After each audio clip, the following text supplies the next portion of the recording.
Good morning. My phone always gives me a certain amount of time to record a video, so I guess I need to delete some things because now it's giving me even less time each time. So anyway, I'm not gonna be here long anyway. I'm sitting in my floor chair. Can't probably see because it's dark. No, you cannot see.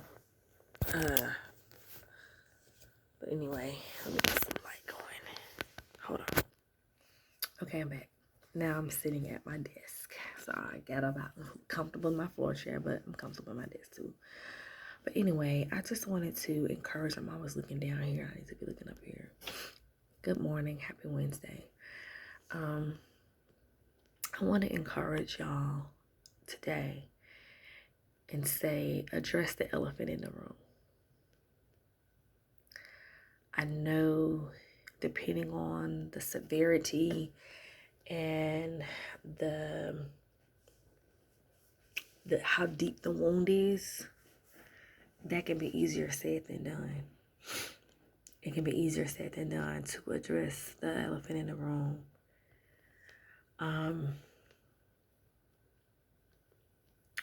Go to God and ask him how you should address it. If you don't know how, you ask him anything, he'll tell you. He'll give you the wisdom on how to do things. He'll give you the wisdom on how to handle this issue. Just address the elephant in the room. The silence of it is really eating you alive, some of you. Ask me how I know.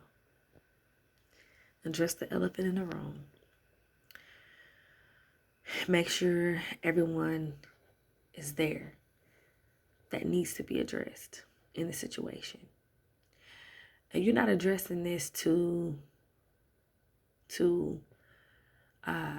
cause strife, cause confusion, even though by default, it's going to ruffle feathers.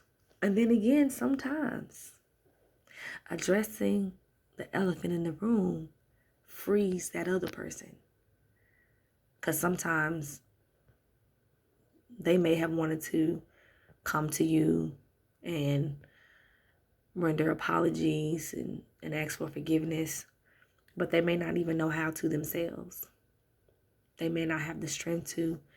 And sometimes addressing the elephant in the room gives them that, okay, I can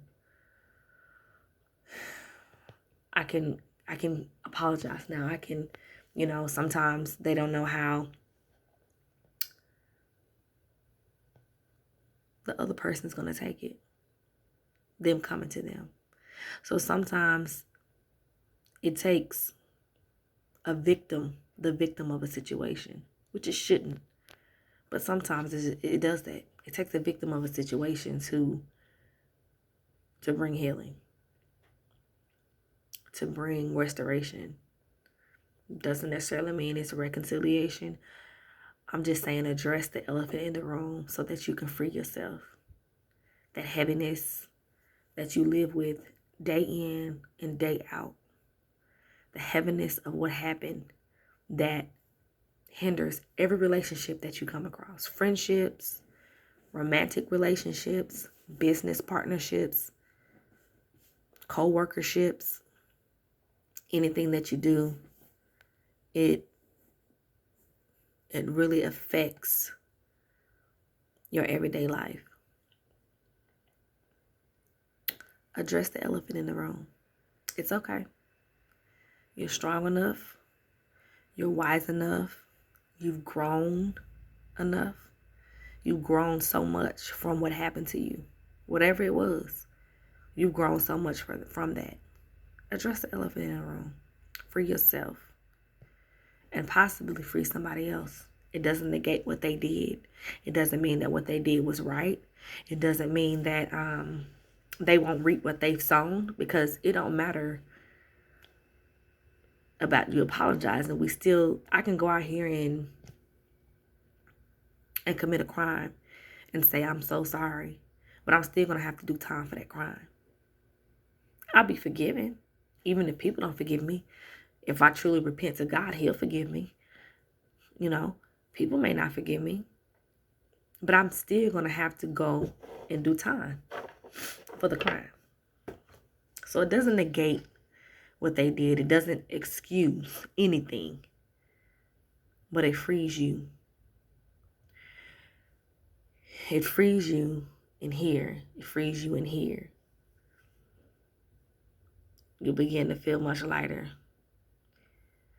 The healing will take place because right now, it's just a Band-Aid over it.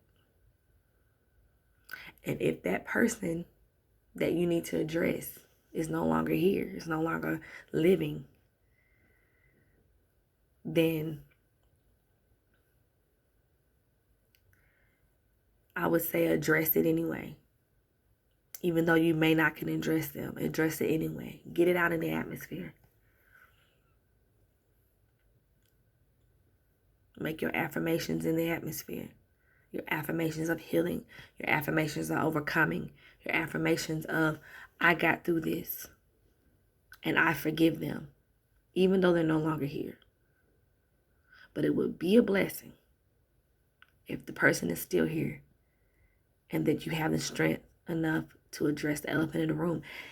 And guess what? They may not receive you. But that ain't got nothing to do with you. They may not admit. They may not admit to what they've done. That ain't got nothing to do with you. Because you're going to be free. Regardless of how they respond. Regardless if they admit it or not.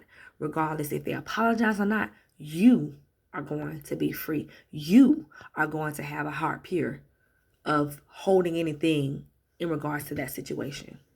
Your heart going to be pure. Even though, like I said, what they did was wrong. And I don't know the severity of everybody's situation. But you're still going to be able to have no ill feelings toward them. Like, you're going to be so free. You're going to feel so much lighter. Free yourself.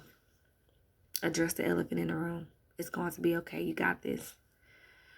You got this. With God, you got this. You can do all things through Christ that strengthens you. But pray about it. Ask him for his wisdom. Ask him for his direction. But I'm just encouraging you all to address the elephant in the room. No matter how great or small the situation is. Clear the air. Nobody likes to be in stuffiness. Nobody likes to feel stuffy. Just like when you're sick, you don't like that. You want to be able to breathe freely. Breathe, with no issues. You don't want to be stuffy.